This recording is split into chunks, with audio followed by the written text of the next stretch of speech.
कई सालों पुरानी बात है। बादलों में बसे एक सुंदर से परीलोक में मेनका नाम की एक रानी परी रहती थी। वो रानी परी बहुत ही दयालु और नेक दिल की थी। रानी मेनका परी की दो बेटियां थी। एक का नाम था राजकुमारी सिंड्रेला परी और दूसरी का नाम था राजकुमारी चहल परी। दोनों परियों का स्वभाव एक दूसरे से बिल्कुल अलग था। कितना खूबसूरत है आज का मौसम और उससे भी खूबसूरत है ये हसीन वादियाँ। लेकिन ये मौसम हमसे ज्यादा खूबसूरत नहीं हो सकता। हाँ मेरी प्यारी बहन, तुमसे ज्यादा सुंदर और खूबसूरत कुछ भी नहीं हो सकता। सिंड्रेला परी दिखने में सांवले रंग की थी और उसके छोटे छोटे बाल उस पर बहुत अच्छे लगते थे। सिंड्रेला परी बचपन से ही शांत और नर्म स्वभाव की थी। वहीं चहल परी को अपने रंग रूप पर बहुत घमंड था। वो लालची और स्वार्थी थी। दोनों जुड़वा परी बहनें थी, इसलिए उनके जन्मदिन पर रानी मेनका परी ने एक बहुत बड़ी दावत करने का फैसला किया। सभी राज्य की रानी परियों और राजाओं को निमंत्रण भेजो। हमारी बेटियों का जन्मदिन सबसे आलीशान और सुंदर होना चाहिए। मंत्रियों ने ऐसा ही किया और दूर दूर के राज्यों तक निमंत्रण दे दिया। जन्मदिन वाला दिन आ गया। महल में जोरों शोरों से तैयारियां चल रही थी। सभी लोग सज धज कर आ रहे थे। तभी सिंड्रेला परी की नजर एक हैंडसम से राजकुमार पर पड़ी। चहल परी भी इसी राजकुमार को देख रही थी। वो देखो, वो राजकुमार कितना आकर्षक है और बहादुर भी लग रहा है। हाँ, आकर्षक तो है, लेकिन ये राजकुमार मुझे ही पसंद करेगा। लेकिन क्यों और मुझ में ऐसी क्या कमी है? क्योंकि मेरी प्यारी बहन, तुम अच्छी तरह से जानती हो कि मैं कितनी खूबसूरत और सुंदर हूँ, इसलिए वो मुझे ही पसंद करेगा।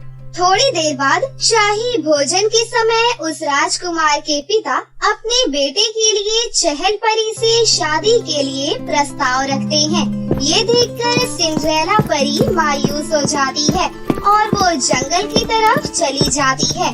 घने जंगल में अंदर जाकर उसे एक साधु बाबा दिखाई देते हैं। मैं जानता हूँ तुम्हारा मन परेशान है और तुम बहुत दुखी हो। तुम जंगल में राइट साइड जा सकती हो, पर याद रखना अपने कर्तव्य का पालन करना और किसी भी तरह प्रकृति को कोई भी नुकसान मत होने देना। जो भी कार्य करो उसे आशावादी विचारों से करना और अपने आसपास नकारात्मक विचारों को मत आने देना। बेटिया, अपने जीवन में कभी हार मत मानना। तुम बहुत समझदार हो, मुझे तुम पर पूरा यकीन है। जंगल में थोड़ी दूर जाते ही उसे एक अजीब सी आवाज सुनाई देती है। सिंड्रेला परी उस आवाज को फॉलो करते हुए जाती है तो देखती है कि झाड़ियों के बीच में एक घायल हिरन पड़ा हुआ है और उसके सीने में एक तीर लगा हुआ है। ये देखकर सिंड्रेला परी उदास हो जाती है और उसके पास जाकर उस तीर को निकाल देती है। सिंड्रेला परी आसपास दिखाई दे रहे पत्तों का रस बनाकर उस घायल हिरन का इलाज करती है। इस तरह थोड़ी देर बाद वो आगे बढ़ने लगती है। घने जंगल में अकेले जाते हुए सिंड्रेला परी को बहुत डर लगता है, लेकिन बाबा के कहे अनुसार बिना डरे वो आगे की तरफ चलती जा रही थी। थोड़ा और आगे चलकर उसे दो खरगोश जाल में फंसे हुए दिखाई देते हैं। उन दोनों खरगोशों को देखकर सिंड्रेला परी दुखी हो जाती है और उनके पास जाकर उन्हें आजाद कर देती है। पिंजरे से आजाद होकर दोनों खरगोश बहुत खुश नजर आ रहे थे। शुक्रिया, तुमने हमें इस जाल से आजाद करवाकर हमें एक नया जीवन दिया है। क्या तुम बोल सकते हो? हाँ, मैं बोल सकता हूँ और तुम बहुत दयालु और दरिया दिल लड़की हो और तुम आगे बढ़ती जाओ। हमारा आशीर्वाद तुम्हारे साथ है। इसके बाद सिंड्रेला परी खुश होकर आगे बढ़ने लगती है। थोड़ा आगे चलकर सिंड्रेला परी को एक सूखा और बेजान पेड़ दिखाई देता है। अरे ये पेड़ तो सूख गया है, लगता है इसे पानी की जरूरत है। बूढ़े होने की वजह से ये अपने आप पानी नहीं ले पा रहा। मैं अभी इसकी मदद करती हूँ। इसके बाद सिंड्रेला परी आसपास नदी की खोज में निकल जाती है। थोड़ी दूर चलकर सिंड्रेला परी को एक तालाब दिखाई देता है। सिंड्रेला परी उस तालाब से पानी भरकर लेकर आती है। फिर सिंड्रेला परी जैसे ही उस पेड़ को पानी डालती है, वो पेड़ जादू से बिल्कुल हरा भरा हो जाता है। अरे ये क्या, ये तो तुरंत हरा भरा हो गया। लगता है मैं किसी जादुई दुनिया में आ गई हूँ। तभी तो मेरे सामने चमत्कार होते जा रहे हैं। धन्यवाद, तुमने मुझे पानी दिया। अरे ये क्या हो रहा है, तुम भी बोल सकती हो? हाँ प्यारी लड़की, तुम बहुत नेक दिल की हो और तुम्हारे मन में किसी भी तरह का लालच नहीं है। तुम्हारा दयालु स्वभाव देखकर मैं बहुत प्रसन्न हूँ और मैं तुम्हें तोहफे के तौर पर कुछ देना चाहता हूँ। जाओ, जिस तालाब से तुम ये जल लेकर आई थी उसमें जाकर डुबकी लगाओ। ठीक है पेड़ जी, मैं अभी जाती हूँ। इसके बाद सिंड्रेला परी खुशी खुशी उस तालाब में चली जाती है। सिंड्रेला परी के डुबकी लगाते ही वो अपने शरीर में एक बदलाव देखती है कि अब वो पहले से भी ज्यादा सुंदर और खूबसूरत हो गई है और उसके सर पर बहुत ही लंबे घने बाल आ गए हैं। ये देखकर सिंड्रेला परी खुशी खुशी पेड़ के पास वापस जाती है। शुक्रिया पेड़ जी, मैं तो दुनिया की सबसे खूबसूरत राजकुमारी परी में बदल गई हूँ। मुझे तो अभी तक अपनी आँखों पर यकीन नहीं हो रहा कि ये हकीकत है या सपना। ये तो तुम्हारे कर्मों का फल है। मुझे खुशी हुई कि मुझे आपके दर्शन हुए।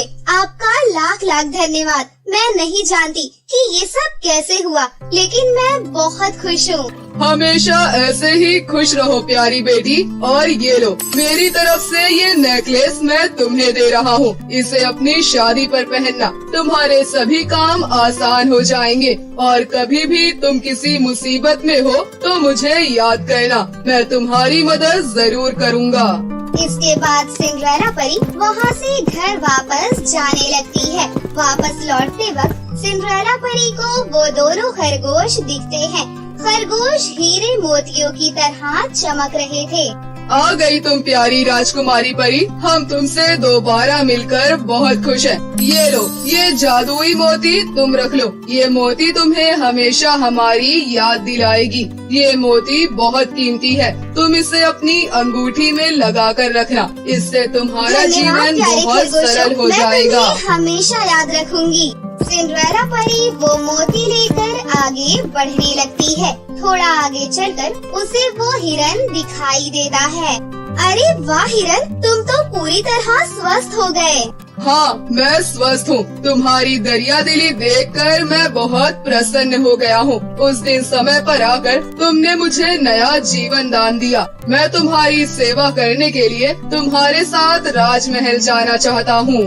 ठीक है प्यारे हिरन, तुम मेरे साथ महल में चल सकते हो। इस तरह सिंड्रेला परी महल वापस आ जाती है। अंदर जाकर सिंड्रेला परी सारी बात अपनी बहन चहल राजकुमारी परी को बताती है। ये सब सुनकर चहल परी को सिंड्रेला परी से जलन होने लगती है और वो भी अब और खूबसूरत होना चाहती थी। मुझे सारी कहानी बताओ, मैं भी वहाँ जाना चाहती हूँ। इसके बाद सिंड्रेला परी उसे अच्छी तरह से रास्ता समझा देती है और पूरी कहानी बताती है। चहल परी जल्दबाजी में उस जंगल की तरफ निकल जाती है। चहल परी को सबसे पहले वो बूढ़े बाबा दिखाई देते हैं। आप वही बूढ़े बाबा है ना, जिसने मेरी बहन को जंगल की तरफ भेजा था? मुझे भी उसकी तरह सुंदर और खूबसूरत बनना है। कृपया मुझे भी जल्दी से रास्ता बता दीजिए।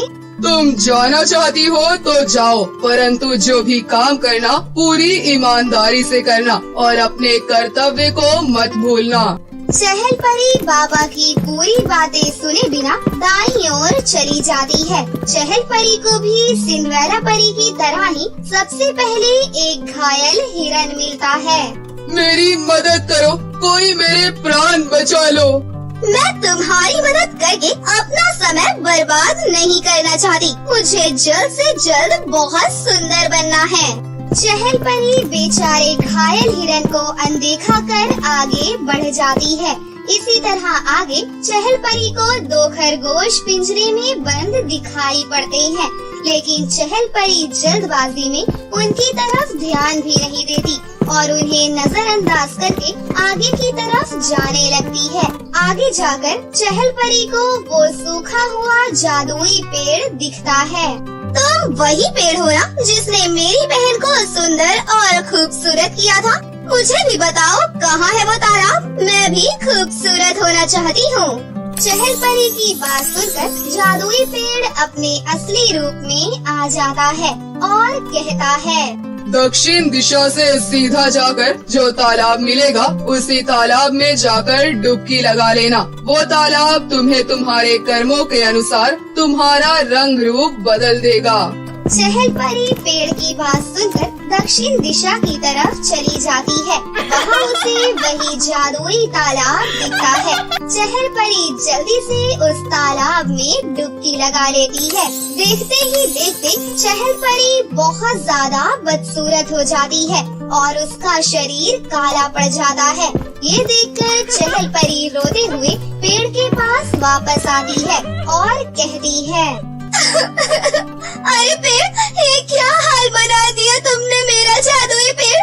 मैंने तुमसे सुंदर और खूबसूरत बनाने के लिए कहा था, ना कि काली और बदसूरत। जल्दी से मुझे ठीक करो। खूबसूरत वो क्या होता है? क्या तुमने कभी किसी की मदद की है? क्या तुमने कभी किसी का दर्द दूर करने की कोशिश की है? या तुम कभी किसी के दुख में शामिल हुई हो? नहीं, मैंने आज तक ऐसा कुछ भी नहीं किया।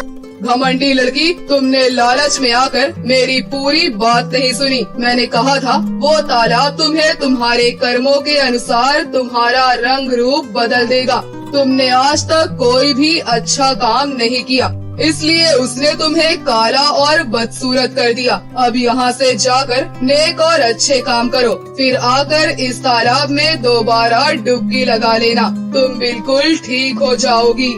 ये सुनकर चहल परी को अपनी गलतियों का एहसास हो जाता है और वो रोते हुए वहाँ से राजमहल पहुँच जाती है। चहल परी अपनी बहन सिंड्रेला परी से दोनों हाथ जोड़कर माफी मांगती है और अपने किए पर शर्मिंदा होती है।